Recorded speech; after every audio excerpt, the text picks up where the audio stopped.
After months of talks, the United States and China are still not yet near a trade agreement that addresses President Donald Trump's concern over the trade deficit with China. What the president wants is an agreement that, number one, is enforceable, but that changes the pattern of practice of forced technology transfer, intellectual property protection, large industrial policy subsidies, and then a whole variety of specific impediments to trade and unfair practices in the area of agriculture, in the area of services. What we want is fair trade that requires structural change, and it has to be enforceable. China tech giant Huawei signed up new 5G partners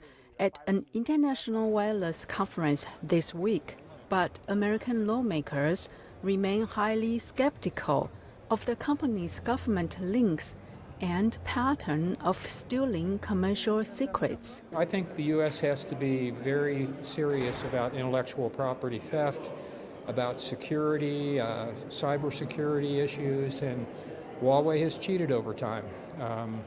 ZTE has been another problem. So I think the United States has to be serious about it, and I believe the president will take those things into consideration when he's negotiating with China. Washington is increasingly troubled by Huawei's expansion in Europe, warning traditional allies the Chinese tech company's presence may complicate their partnership with the United States. Cyber-facilitated theft of intellectual property, for example, has become notorious around the world, but the Chinese government has been doing that very systematically in order to advantage its own national champion industries in particular sectors. As Trump is looking at another summit with Chinese President Xi Jinping to finalize a trade deal, pressure is mounting to ban the use of Huawei's equipment in sensitive U.S. communication infrastructure. Nike Chin, VOA News, State Department.